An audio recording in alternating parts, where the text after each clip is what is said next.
Bien, merci aux organisateurs pour cette invitation. Merci aussi à mes deux collègues, toujours, d'intervenir en général en amont de ce que je peux raconter, donc comme ça toutes les questions réglementaires sans passer avant. Et comme je ne suis pas compétent, ça me permet très allègrement de ne pas en parler. Donc cette présentation est garantie sans réglementation, pas tout à fait sans loi, il y a un petit peu de législation, mais normalement c'est pas bien méchant. Alors je suis maître de conférence à Paris 13, effectivement, je suis légiste à Jean Verdier, l'hôpital de Jean Verdier à Bondy, et chercheur à l'IRIS, donc l'Institut de recherche interdisciplinaire sur les enjeux sociaux. Qu'est-ce que vient faire un légiste dans le Big Data, me direz-vous? Alors j'ai un peu triché, j'ai eu dans une autre vie d'autres centres d'intérêt, d'autres formations, je viens des mathématiques et de l'ingénierie en particulier. Et à partir de là, je mène un certain nombre de choses, et puis je nourrirai finalement cette présentation de un certain nombre de contributions, de participation, soit des groupes de travail qui nourriront cet exposé. Participer à Paris de la PHP, schéma directeur du système d'information pour 2016-2020, ce qui a donné naissance en partie à l'entrepôt de données dans sa forme actuelle. La commission de recherche et innovation des directeurs généraux des CHU qui se pose aussi la question de comment on peut organiser ça au niveau national, chacun ayant un petit peu son entrepôt. J'ai eu la chance ou la malchance, rétrospectivement c'est difficile à dire, de piloter le groupe ministériel sur le Big Data en santé en 2015 en 2013 et sur lequel je reviendrai un petit peu plus tard. Et en termes d'enseignement, typiquement à Paris 13, ça fait 6 ans maintenant qu'on a eu lieu, que j'organise l'UE. Santé, données, Big Data, intelligence artificielle en santé, et je suis co-responsable d'un M2 de santé publique dans lequel on a aussi des UE sur le Big Data et l'interdisciplinarité. Voilà, juste une petite publicité pour ceux qui ne connaîtraient pas, il y a une plateforme qui s'appelle TerraLab, qui est un institut d'investissement d'avenir, dans lequel j'ai aussi un petit peu de travail. Et puis j'ai pas totalement perdu la main en termes d'outils, c'est-à-dire que ça fait maintenant une dizaine d'années qu'on a créé avec une PME une plateforme de Big Data, tout simplement. Donc TerraLab, qui est Institut Télécom Jeunesse, Speedlab, donc là, qu'on a pu créer il y a une dizaine d'années. Bref. Plus concrètement sur le sujet, Big Data en santé, c'est quoi? On pourrait faire 15, 20, 30 slides sans doute, et surtout par faire toutes les discussions qu'on a eues en 2015-2016 sur le sujet, où toute réunion commençait par « Ah oui, mais non, mais Big Data, c'est pas ça ». C'est ma définition. Une définition sur laquelle vous pouvez tomber assez facilement, c'est l'édition dite en V, en raison de la simplicité, pour elle la simplicité, qui fait qu'on les retient plus facilement, sans doute. Typiquement, la définition en 3V, volume, variété, vélocité. Alors plus spécifiquement en santé, ça voudrait dire quoi? Le volume, ça se comprend assez bien, en plus dans Big Data, le Big, on est assez content. Beaucoup de données, alors beaucoup ça ne veut pas dire grand chose, parce que c'est beaucoup de patients, parce que c'est beaucoup de caractéristiques, et c'est simplement le poids, combien ça pèse les données. Et en santé, finalement, si vous excluez l'image au sens large, éventuellement la génétique, ça n'a pas forcément des volumes si importants que ça. On va discuter, pas de souci. La variété, c'est de vous dire que plutôt que de traiter un peu classiquement des grands tableaux bien rangés, on peut utiliser un certain nombre de sources complètement différentes, typiquement du texte, de la voix, de la vidéo. En santé, encore actuellement, évidemment, il y a ici des exceptions. Cette variété, dans la plupart des cas, n'est pas forcément si importante que celle qu'on pourrait retrouver ailleurs. Et surtout, le V le plus contestable pour la santé, c'est l'idée de vélocité, qui serait de dire on va traiter des très très gros volumes tout de suite maintenant en temps réel pour en obtenir quelque chose. Peut-être qu'un jour ou l'autre on s'en servira, mais c'est vraiment pas ce qui prédomine pour la santé actuelle. On s'était mis, après un certain nombre de discussions, donc, lors des travaux au ministère, d'une définition un peu différente, qui se voulait un peu plus opérationnelle pour la santé, et qui est appelée à finalement plus fortement valable dans quelques années, mais qui devait être opérationnel au moment où on a travaillé. Donc c'était une définition sur deux piliers, les données et les traitements. Les données, donc il s'agissait de parler de l'utilisation, du décloisonnement, de l'appariement de données qui sont habituellement produites et utilisées en des lieux, mais des moments distincts. La biologie à un endroit donné, éventuellement un compte-rendu clinique ailleurs à un autre moment, et d'origine et de nature variée. On revient sur l'histoire des V de tout à l'heure. Des données qui vont être traitées, analysées, alors par des méthodes soit dites classiques encore une fois en biomédecine, avec un argument de majorité, ou dites entre guillemets non classiques, c'est là où ça peut évoluer. On reviendra sur l'idée de l'intelligence artificielle un peu plus tard, Et cet ensemble pour une variété d'usages. C'est-à-dire qu'on ne se limite pas par exemple à la recherche ou à la recherche clinique plus particulièrement, mais qu'on peut envisager un certain nombre d'usages très variés sur lesquels je reviendrai un petit peu plus tard. Alors en 2019, Big Data, on en parle encore un peu, c'est déjà un petit peu désuet, entre guillemets, on a eu une succession de termes, on a parlé de Smart Data, on a parlé de Machine Learning, de Deep Learning, et puis on est revenu sur l'intelligence artificielle plus récemment, sachant que, sens y étant, l'intelligence artificielle, ça a des relents des années 50, donc on boucle un petit peu, il y a des choses qui changent, mais il y a un fond qui reste.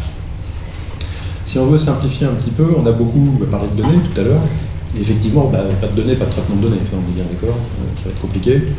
Ceci étant, se focaliser uniquement sur les données présente un certain nombre de problèmes, et une façon de représenter les choses, c'est de se dire que de toute façon, il y a des données certes qui sont faites entre guillemets pour être traitées, qui vont servir à des usages, mais ce triangle doit être le plus équilibré possible parce qu'on peut difficilement envisager n'importe quel traitement sur n'importe quelle donnée, n'importe quel usage à partir de n'importe quel traitement, n'importe quelle donnée, vous pouvez prendre toutes les combinaisons 2 à 2, c'est un modèle qui tient assez bien. L'idée initiale, finalement, je reste en santé, j'avais été de dire, il y a de l'existant, il s'agit de l'utiliser. Et en pratique, c'est quoi? C'est de dire, typiquement, on va prendre l'hôpital, mais il n'y a pas que l'hôpital, vous allez à l'hôpital, je ne vous le souhaite pas, comme patient, des données sont produites, on va prendre votre tension, un certain nombre de constantes, tout cela va être de plus en plus numérisé, et en dehors du soin, bien évidemment, parce que vous avez quand même avant tout à l'hôpital pour vous faire soigner normalement, ces données sont peu ou pas utilisées, et on considère qu'elles ont une valeur, encore une fois, en dehors de son utilisation dans le soin, importante, et qu'il suffirait de les utiliser. Ça partait de ce principe-là au tout début, quand je reprendrai l'historique un peu tout à l'heure, de dire voilà, donc, des choses existent et c'est dommage, on les sous-exploite sans doute, on pourrait en faire beaucoup de choses. Avec l'idée que ce stockage est relativement finalement statique, vous avez quelque chose qui dort quelque part et il va falloir l'exploiter. Et ce stockage finalement il est tout sauf statique, il est tout à fait dynamique, il évolue en volume, il évolue en périmètre aussi, de plus en plus, il numérise davantage de choses et en nature ça revient à cette idée de variété tout à l'heure. Et la forme de ce qui est stocké peut être difficilement séparée des usages que vous voulez en faire. On aura l'occasion de revenir un petit peu dessus. Alors je vous propose de... Donc on m'avait demandé plutôt d'axer sur le stockage, donc je vais essayer d'être obéissant, et d'essayer de vous parler finalement de l'idée de ce stockage des données à 2 échelles. À l'échelle plutôt nationale, comment ces choses-là se sont un peu structurées, qu'est-ce qui existe. Il y a des choses que je vais reprendre de ce qui a été dit tout à l'heure. Et puis ensuite, à une échelle beaucoup plus locale, voire personnelle, en vous présentant un certain nombre d'exemples plus concrets. Donc les questions qui pourraient se poser au niveau national, c'est finalement, c'est quoi l'état des stocks? On parle de données, qu'est-ce qui est disponible, comment ça s'organise, comment ces stocks se structurent-ils, et puis au-delà de la structuration des stocks, comment finalement l'accès et le traitement sont-ils pensés dans ce contexte. C'est une histoire pas si vieille que ça, finalement, une histoire de 30 ans si on veut simplifier, avec une première phase dans les années 80-90 qui était de dire on va essayer d'organiser la donnée essentiellement pour piloter. Alors, piloter au niveau secteur hospitalier et au niveau de la consommation de soins. Là vous avez eu le PMSI, le programme de médicalisation du système d'information en 84 et les DIM en 89 qui ont été créés. Et côté consommation de soins, typiquement aussi, le SNIRAM, sur lequel je ne reviendrai pas, le système national interrégime d'assurance maladie de la Caisse nationale d'assurance maladie. Et puis, pour, on va dire, la météo de la santé, parce qu'on veut caricaturer un peu, pour la veille sanitaire, échue essentiellement à l'INDS en 98. Ça, c'était le début, chercher à organiser un peu les choses dans une optique plutôt de pilotage, on va dire. On a commencé à concentrer les données dans les années 2000-2005, vous avez les premiers projets type d'entrepôt de données, notamment le CHU. Alors, entendre les premiers projets, c'était des projets entre guillemets non officiels, plutôt à l'ombre du DIM, si vous avez la malchance d'être dans les sous-sols. C'est des choses où on commence à se dire on peut utiliser des choses, des données, on va en faire quelque chose. Vous aviez l'Agence technique de l'information sur l'hospitalisation, la TIH, qui est également créée à ce moment-là, qui participe aussi de la concentration et de l'organisation. C'est-à-dire que les différents PMSI des différents établissements, il s'agissait maintenant de les concentrer au niveau national, de les consolider, en organiser la qualité et éventuellement l'utilisation. On concentre. Et puis ensuite, les 10 années plus tard, ce qui a commencé à germer un petit peu en idée d'entrepôt de données en particulier, les premiers développements un peu plus officiels, où effectivement, on va dire, encore une fois, c'est une caricature, du DIM ou de la petite unité où on a commencé à se dire qu'on allait utiliser des données pour faire quelque chose, aller voir remonter la direction, en me dire, ben voilà, nous, certes, il y a par exemple, il y a le PMSI, il y a plein d'autres données qui dorment, sans doute qu'on pourrait utiliser, notamment pour mieux piloter votre établissement. D'où les premières autorisations, on dit ok, essayez, on verra ce que ça donne. Alors les grands projets officiels, vous avez vu notamment Grand Ouest, Brest, Rennes en particulier, la PHP qui a suivi un peu après, qui a largement rattrapé son retard, si retard il y avait, et je ne vais pas du tout énumérer parce que vous avez actuellement une myriade d'initiatives locales à des stades avancés très différents. Et dans ce schéma-là, vous avez, notamment au niveau des établissements, donc je vais avec un point d'interrogation, mais qui donne quand même toute cette mosaïque. Vous avez autour de la donnée, vous avez les DIM, vous avez effectivement l'unité de recherche clinique qui font aussi des données, les centres d'investigation clinique, et puis la DSI qui fournit plutôt les tuyaux, mais pour lesquels, dans certains endroits, les différents rôles et prérogatives sont en train d'être redistribués, et c'est pas toujours très simple ou très clair. Au niveau, encore une fois, donc toujours national, une phase d'organisation, de concentration, et puis on continue à remonter dans le cran. Vous avez vu les trois directions centrales du ministère de la Santé, la Direction générale de l'offre de soins, DSIS, la délégation à la stratégie des systèmes d'information de santé, et l'adresse, la direction de la recherche, des études et de l'évaluation des statistiques, chacun normalement sur un créneau assez distinct, l'une sur l'organisation des soins, donc l'offre de soins, l'autre sur les systèmes d'information, donc plutôt les tuyaux, et l'autre sur l'utilisation, la valorisation en termes d'études et de recherche. Et eux se sont posés aussi la même question à ce moment-là, c'est on fait tous de la donnée, on est tous intéressés à la donnée, comment est-ce qu'éventuellement on peut coordonner tout ça, sachant qu'on a un dénominateur commun. Juste pour information, parce que pour être un peu plus exhaustif, mais je ne développerai pas, au-delà de tout ça, il y a d'autres choses qui rentrent dans le périmètre et qui peuvent être attachées. La télémédecine, qui en France a un statut quand même très particulier, notamment dû à sa réglementation.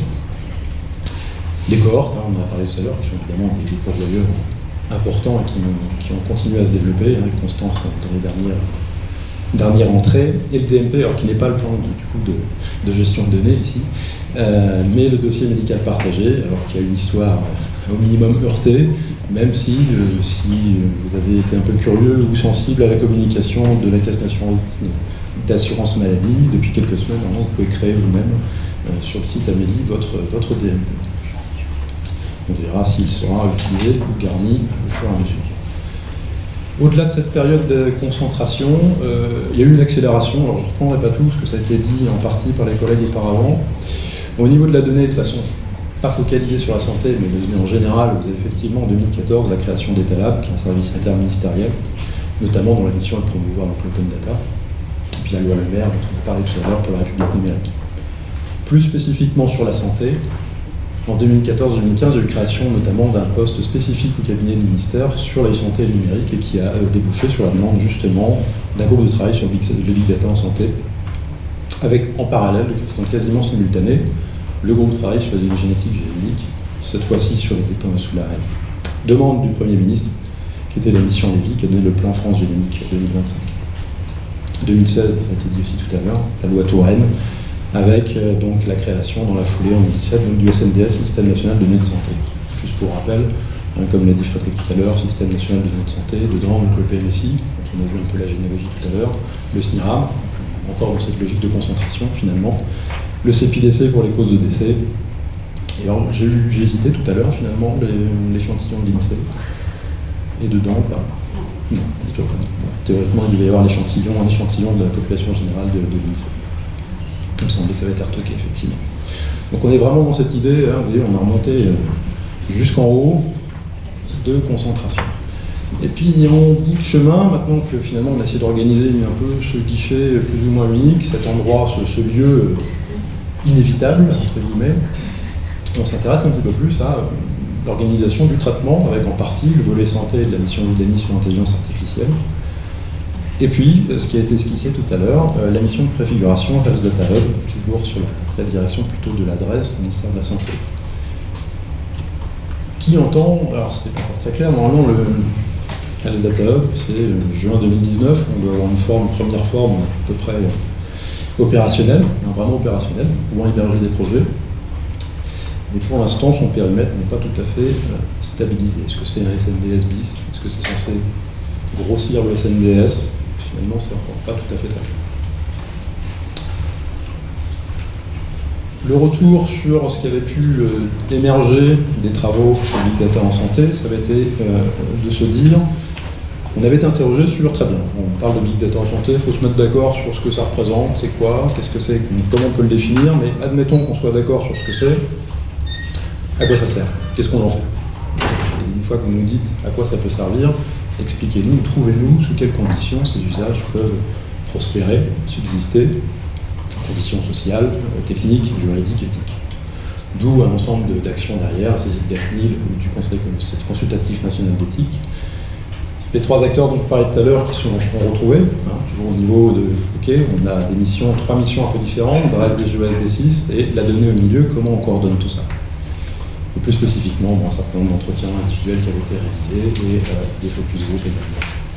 Le consensus, un des consensus avait été de se dire on peut dégager une typologie, alors comme toute typologie, absolument pas absolue ni incontestable, 7 types d'usages pour le Big Data en santé, que je vous décris ici brièvement.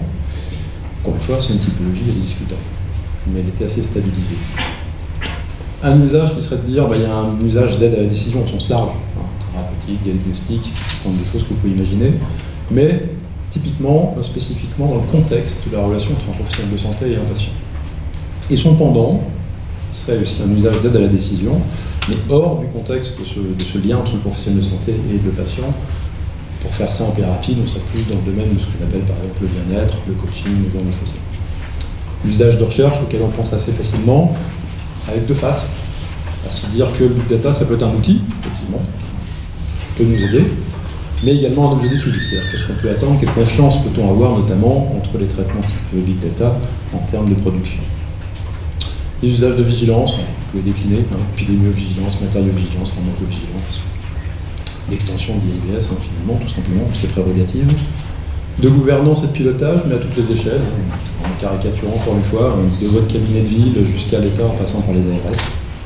Les usages pédagogiques, pareil, à tous les niveaux, aussi bien du citoyen, parce que comme l'a dit monsieur tout à l'heure, on n'est pas tous patients. La santé peut nous concerner avant d'être malade, mais d'être patient, donc on peut aller un pas en arrière. Aux professionnels de santé jusqu'aux patients, en passant par le patient chronique par exemple. Et puis ce qui existe, mais qu'au début le cabinet ne voulait pas voir apparaître, c'est des usages, on va dire, plutôt commerciaux, en tout cas affichés comme commerciaux. Malheureusement, ça existe, malheureusement ou heureusement, je ne sais rien, mais ça existe, que les pouvoirs publics veuillent le reconnaître ou pas, il était important de les faire apparaître. Les recommandations qu'on nous avait demandées, elles étaient les suivantes. Donc l'utilisation de cette typologie d'usage pour rendre un peu les choses lisibles, ou en tout cas une grille de référence commune, notamment pour y ajuster un cadre juridique possible qui avait été proposé de dire il y a une méthodologie de référence dont je vous ai parlé. Pour l'instant, on en est à la 4e, c'est ça? Et il y a la 5e dans l'étude? Il y en a aujourd'hui 6. Alors, nous, quand on y était, la 3, on venait de sortir. L'idée, ça avait été de dire, vu ce que vous nous décrivez comme grand cas d'usage, il n'est pas invraisemblable de proposer une méthodologie de référence par type d'usage, par exemple, en allant rapidement. Et d'essayer de favoriser la collecte d'informations au niveau de la personne, avec cette idée de dire que notamment si un DMP existait et fonctionnait, ce serait déjà un peu plus simple, parce que le format déjà serait le même pour tout le monde, et qu'il y aurait la possibilité de faciliter un peu, en tout cas, la gestion de l'accès aux données personnelles.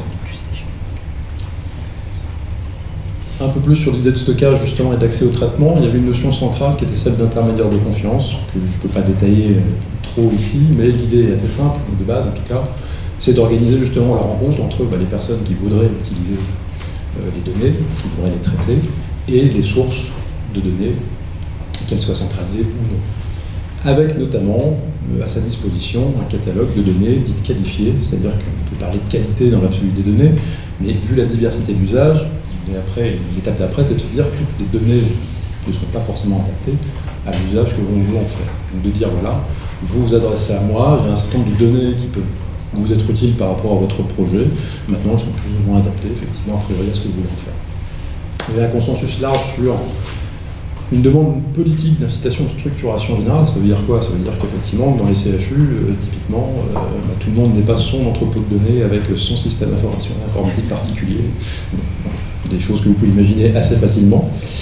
Et qui allait avec, mine de rien, la reconnaissance aussi de métiers à pérenniser. Parce que je vous ai dit, initialement, les premières initiatives, c'était de dire, bon, il y a quelqu'un qui bricole quelque part des données, qui allait voir un moment la direction en disant, j'ai peut-être un truc qui peut vous intéresser, bon, très bien, allez-y, vous ne faites pas trop de bruit éventuellement. Et puis à un moment, on a dit, ok, ça peut servir, mais en fait, c'est pas gratuit. Il ne suffit pas juste de se pencher, ça mobilise du matériel, des personnes, notamment des personnes. Donc actuellement, il y aura une forme de convergence quand même au niveau national de cette idée de stockage, en tout cas. Donc, il y a notamment le SNDS, éventuellement le futur Health Data Hub.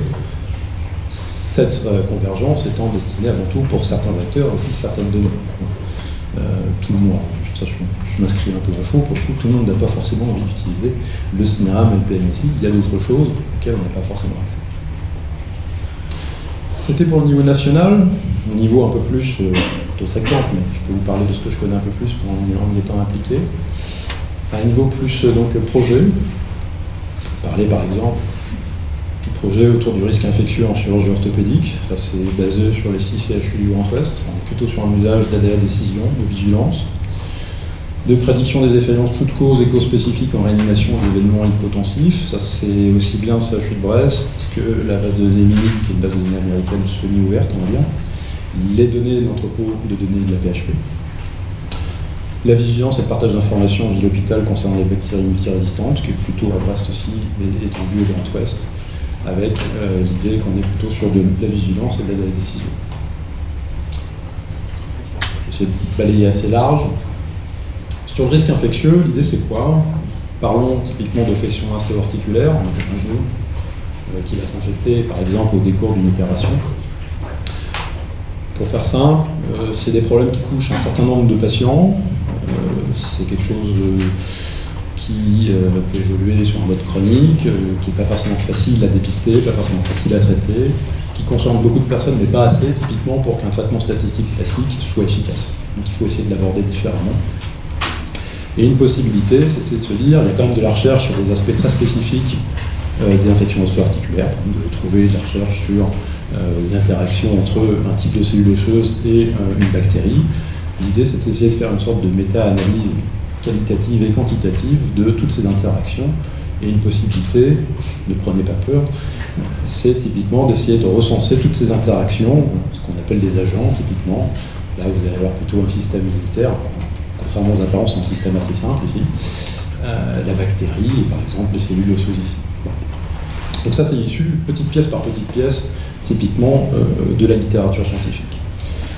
Et après, qu'est-ce que vous allez faire? Vous allez pouvoir faire des simulations, avec tous les avantages et les désavantages que peut être une simulation.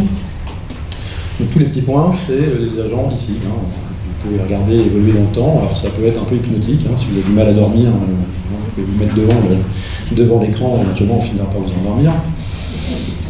L'idée, c'est que vous pouvez faire, alors vous pouvez mettre 10 000, 100 000, 1 million d'agents et faire 10 simulations, 1 million de simulations. Alors vous avez soit 10 films, soit 1 million de films. Je ne suis pas sûr que vous soyez motivé pour regarder 1 million de films. Et en admettant que ce soit faisable, il faut trouver un moyen pour tout de même synthétiser finalement les résultats de cette expérience. Alors je vous demande de me croire sur parole, parce que je ne suis pas sûr que vous soyez convaincus. On peut donc suivre l'évolution des différentes populations de l'expérience, et on peut simplifier le problème. Si, croyez-moi, c'est plus simple, avec notamment des modélisations mathématiques.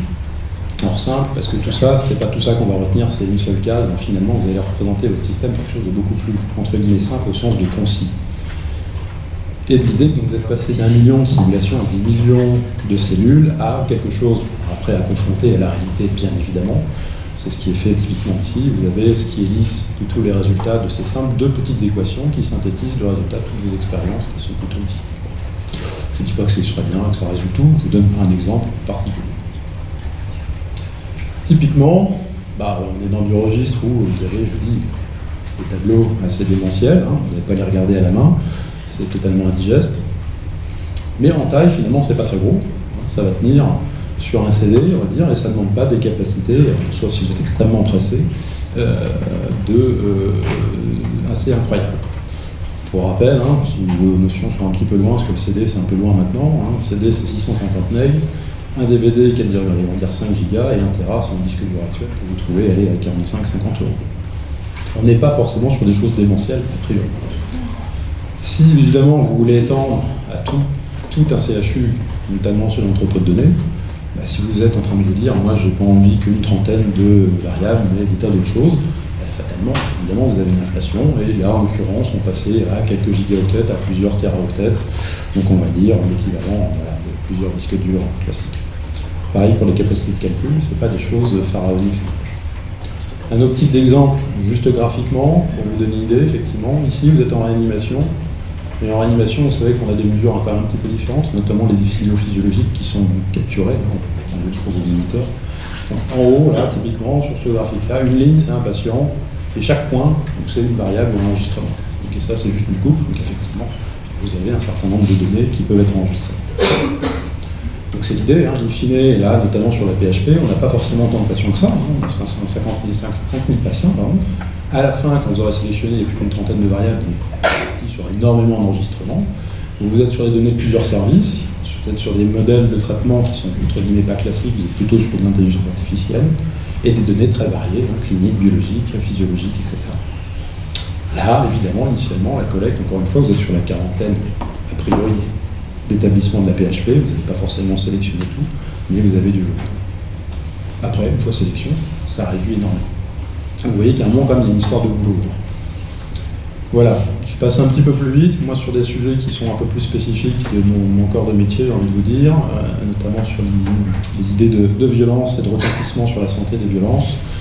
On a des études sur la multicausalité et l'identification de profils de victimation multiple chez les femmes victimes de violences, par exemple. On a une très grosse étude européenne qui est totalement sous-exploitée, on a énormément de caractéristiques, et donc beaucoup de combinatoires. Et sur du côté traitement de données un peu différent, je pilote depuis 2 ans un projet multicentrique où l'idée c'est de dire les médecins ils n'ont pas forcément envie de remplir plein de formulaires, mais en revanche ils continuent à faire leur travail, en particulier ils produisent des certificats. On peut fédérer les certificats et sur un certain nombre de traitements, notamment le traitement du langage, extraire de l'information. Voilà. Et je finirai sur cet exemple un peu particulier, qui est au confluent de plusieurs domaines.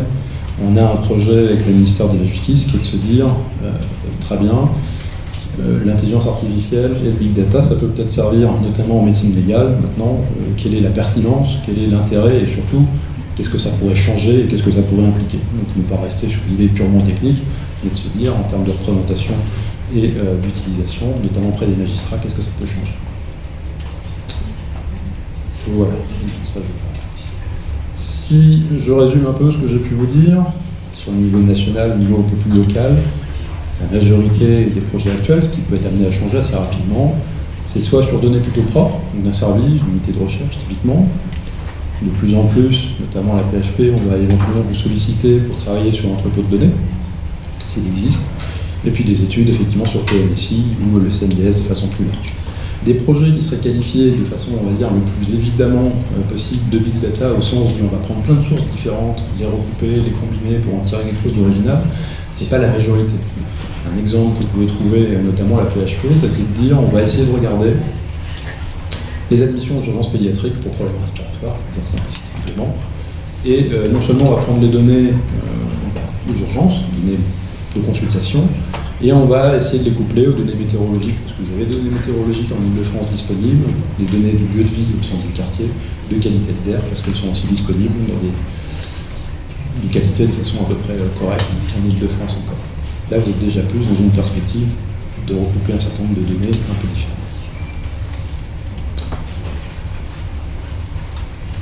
Du point de vue du stockage, toujours, de ce que je vous ai dit, si on doit retenir, si je dois en tout cas retenir les bénéfices à l'heure actuelle, il y a eu un certain nombre d'efforts quand même, effectivement, de structuration. Vous avez vu, c'est pas parfait, effectivement, tout le monde ne parle pas avec tout le monde et tout n'est pas uniformisé, mais il y a eu des efforts. De visibilité aussi, je vous l'ai dit encore une fois, au niveau des établissements, c'était plutôt quelque chose fait au sous-sol et voilà, maintenant c'est reconnu. Si la conférence des directeurs généraux des CHU a décidé d'installer un groupe là-dessus, c'est principalement pour lui donner une certaine reconnaissance et demander comment faire. Puis d'accessibilité, les données sont quand même plus accessibles qu'à une époque. C'est pas du big data, mais c'était un effet un peu collatéral justement, de pouvoir passer peut-être d'études monocentriques à multicentriques, peut-être de façon un peu forcée, parce qu'il a fallu quand même faire accepter à tout le monde qu'il était possible éventuellement que vous, étant dans un service de cardiologie particulier, vous puissiez éventuellement utiliser les données des services de cardiologie des autres établissements de la PHP par exemple. Et le début d'une prise de conscience de plusieurs enjeux plutôt critiques, donc je vous l'ai dit, sur les métiers.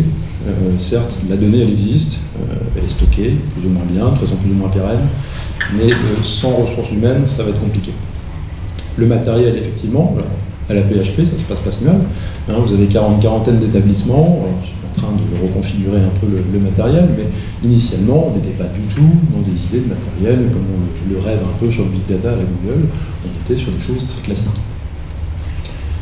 Et l'idée, et ça a été un peu esquissé tout à l'heure aussi, de se dire que sans coopération intra- ou inter-institution, ça va être compliqué, parce que chacun veut garder soit ses données, soit les récupérer, et sans partage, c'est difficile. Pour ce qui est des limites, on reste très centré sur la donnée, même si encore une fois, sans données, on ne va pas faire grand-chose. Il y a l'idée qu'on reste sur un régime plutôt bind de promesse à l'heure actuelle, parce que le big data a réussi à prouver réellement la pertinence de différents types d'usages qu'on a pu décrire. Il y a des choses qui se font, mais c'est quand même pas forcément acquis pour tout. La tendance au stockage centralisé, alors certes, ça a des facilités de traitement, on est tout au même endroit, c'est plus simple. Mais vous avez ce qui va avec, des difficultés typiquement de maintenance ou aussi de mise à l'échelle, parce que comme on l'a dit tout à l'heure, il y a eu une inflation. On augmente le périmètre des données, et puis théoriquement, si vous ne le faites pas au fur et à mesure, demain vous aurez à l'hôpital plus de patients qu'aujourd'hui, parce que vous n'aurez pas fait assez sur la. Et un paradoxe, à savoir qu'on met l'accent sur la donnée, mais entre guillemets pas sur leur archiviste, ni sur les catalogues, ni sur la documentation. Donc en admettant qu'on soit sur un mode où, par exemple comme le Health Data Hub, où une des idées ce serait de dire, très bien, moi j'ai envie de faire une étude sur tel sujet, qu'est-ce que vous avez comme données? Vous donnez un peu pêle-mêle, on a telle ou telle donnée sans vous donner un peu de documentation, sans de maintenance, sans quelqu'un qui soit garant au sens quotidien du terme finalement, ça va être compliqué. Même c'est pas très réaliste. Donc finalement, on va dire c'est certes une problématique de stockage, mais c'est pas tant une problématique de stockage, il y a des données qui sont déjà produites, ça pour le soin, ça ne règle pas tout, qu'une problématique d'organisation, notamment des rapprochements de données, de leur accès, de leur utilisation. Et certes du matériel il en faut, mais il y a des compétences qu'il faut, qui ne sont pas forcément si exotiques que parfois on essaie de le dire, le fameux data scientist qui sait tout faire depuis le branchement de l'ordinateur à l'analyse, c'est pas forcément ce dont on a besoin. Des choses un peu plus lisibles, c'est-à-dire qu'effectivement, une fois que vous avez reconnu que ça peut être une utilité, il faut essayer de s'accorder et de partager les référentiels. Il y aura plusieurs choses qu'on pourrait retenir, je pense, mais parmi les messages qui me paraissaient importants, si on veut simplifier un peu les choses ou s'aider à la réflexion, le stockage pas tout seul, en lien avec les usages et les traitements, encore une fois, données, traitements, usages. Ne pas forcer le stockage comme quelque chose de statique, c'est quelque chose qui évolue de toute façon. L'archivage numérique est fragile.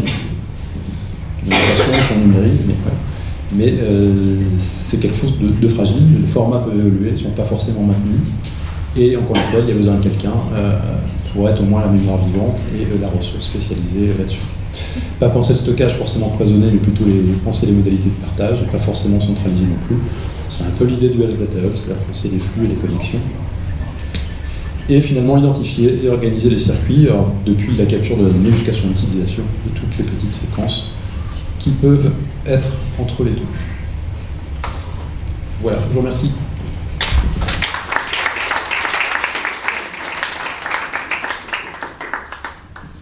On va passer aux questions. Y a-t-il des questions?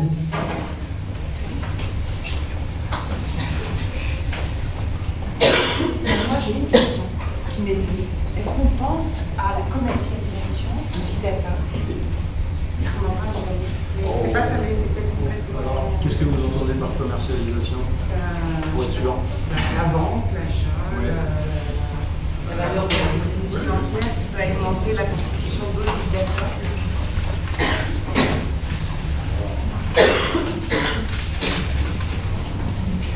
Pour ce qui est de la constitution des entrepôts, étant donné qu'on a reconnu que ça avait un coût notamment, et que ça pouvait être aussi une source de valorisation, non pas que pour l'établissement, mais à l'extérieur, un des usages identifiés dans un certain nombre d'établissements hospitaliers, ça a été de dire ça peut permettre d'identifier des listes de patients à recruter pour les essais cliniques. Et donc c'est un service monnayable. Voilà, par exemple. Et pour l'industrie pharmaceutique, par exemple? Ah bah on est pas loin, parce que qui dit liste de patients à recruter dit essais cliniques, dit essais pharmaceutiques. En faisant vite. Mais oui, ça arrive en première ligne. C'est pas dit dans la brochure d'information. Pour répondre aussi peut-être à une des questions tout à l'heure sur l'idée de l'information, depuis 1 ou 2 ans maintenant, la brochure d'accueil quand vous êtes patient à la PHP, si vous prenez le temps de la lire, a priori pas le cas, vous êtes informé que vous avez le droit à vous opposer au traitement statistique effectivement de vos données qui sont recueillies lors de votre séjour, etc. Si vous avez un compte rendu d'urgence, c'est marqué en petit aussi à la fin du compte rendu d'urgence. Moi j'ai une question un peu technique. Je comprends l'intérêt de faire des agrégations et des études multicentriques, en particulier lors des maladies rares. Je vois quand même une difficulté à gérer le problème de standardisation, de production des données, qu'il s'agisse de données d'anatomopathologie ou de données de maladie, par exemple. Quand vous moulinez vos simulations, comment est-ce que vous prenez en compte cette diversité qui est vraisemblablement aussi introduite au niveau de la variabilité de protocole et de traitement d'un centre à l'autre? Ça me paraît quand même une question technologique importante. Est-ce qu'elle ressort systématiquement dans l'analyse que vous faites de votre ensemble de données? Est-ce que comment vous la traitez? Alors, il y a plusieurs réponses à cette question. Ouais. La PHP, typiquement, une des réponses a été de dire il y a Orbis maintenant. Enfin, il y a Orbis, logiciel unique, on va dire, tout simplement. L'uniformisation par les entrées, les formats, on est d'accord. Après, l'opérateur peut très bien rentrer des choses finalement sensiblement différentes dans le même logiciel. Ah, mais même avec un logiciel, c'est ça. C'est qu'à la base, les données initiales, que ce soit exploration pathologique ou. Après, les idées de format et de standard, effectivement, si vous vous adressez au ministère, ils vous disent nous, c'est un vieux problème, on n'a jamais réussi à le résoudre, et puis de toute façon, on n'a pas envie de gagner. Hein c'est un autre problème. Et puis l'autre nouvelle de la réponse, puis je vous laisse tranquille, ça a été de dire, vous avez quand même des philosophies très différentes derrière. Il y a un volet quand même très idéologique derrière le big data, puis ce qui va avec. Et un des volets, c'est de dire de quoi vous me parlez, pas de problème. Moi, je fais des analyses, et puis c'est les données qui parlent. Et puis voilà, non, j'exagère, mais il y a un courant qui est un peu de ce ordre-là, qui est à l'opposé vraiment de la démarche de la recherche clinique classique, où effectivement vous allez standardiser, vous avez un protocole, etc., vous allez maîtriser au maximum de choses, ça c'est sûr et certain. Est-ce qu'on peut aller jusqu'à imaginer? Moi, ce que je crois comprendre, c'est que l'analyse de données hétérogènes est beaucoup plus difficile que l'analyse de données relativement homogènes. Est-ce qu'on peut aller jusqu'à dire que les différents centres producteurs de sources de données, finalement, conduisent à des données hétérogènes ou pas? Après, ça dépend, je pense, au cas par cas du type de données, du type de pathologie, non? Vous avez une expérience là-dessus? Là aussi, il y a plusieurs réponses. La réponse la plus classique, c'est l'effet centre de toute façon, qui peut se retrouver aussi de ce côté-là. Après, encore faut-il se donner la peine, effectivement, soit de le mesurer, soit de le prendre en compte. C'est ça. Ce qui est effectivement pas forcément le cas. On va prendre une question en haut. Pas une question, c'est pour répondre. Il y a quand même, en tout cas sur les données médicales et biomédicales, il y a quand même des collégiales à la PHP par spécialité où on essaye d'harmoniser nos pratiques. Donc, Bien sûr. quand même. Donc les pratiques, même si vous travaillez loin, sont assez harmonisées. Sur les big data, en tout cas les essais multicentriques, il y a des données qu'on arrive à s'envoyer à distance d'un centre à l'autre, même à l'autre bout de la France ou du monde. Que ce soit des images, de la radiologie, de l'histologie, on arrive à faire lire de façon anonyme des résultats faits ici par d'autres chercheurs sur des thématiques données très très loin. Donc il y a quand même un moyen de minimiser l'effet centre. Avec des exceptions peut-être notoires dans certains domaines, je pense à l'IRM, où on essaye pourtant, de multiplier le partage de fantômes pour commencer à voir si effectivement on peut rapprocher les données produites sur deux centres et des appareils différents. Oui, c'est peut-être un cas particulier qui me fait voir la meilleure façon de faire pour l'IRM ou la radio, ça va être de faire lire à distance des clichés par un autre médecin. avec une grille de lecture commune. D'accord. Donc c'est plus les interviews, c'est la méthodologie. Voilà, c'est ça. S'entend plus. Effectivement, mais ça sous-entend des choses. C'est déjà, on n'est pas juste sur le mode du il y a des données, on va mettre entre guillemets un analyste et il va répondre à la question. Encore une fois, en caricature, on peut dire que quand même il y a une collaboration serrée, parce qu'une relecture des données, on va se donner la peine d'aller voir comment c'est fait. Et voilà, c'est déjà une étape au-dessus. Et après, encore une fois, effectivement, c'est aussi bête que ce que je veux commettre là-bas, c'est le même que à côté, est-ce que l'IRM à tel endroit c'est le même, etc. Et ça, si c'est pas au moins documenté, parce qu'effectivement, encore, voilà, ce qui n'est pas forcément le cas non plus, c'est peut-être des choses amenées à augmenter, mais l'idée de, avec quoi on a capturé, si on ne se donne pas la peine effectivement d'aller rechercher individuellement, c'est difficilement disponible. Juste pour la glycémie, entre Avicenne et Jean-Gardy, on n'a pas la même unité de mesure. Oui, voilà. On remercie encore Thomas Lefebvre pour son intervention. Merci. Et on enchaîne.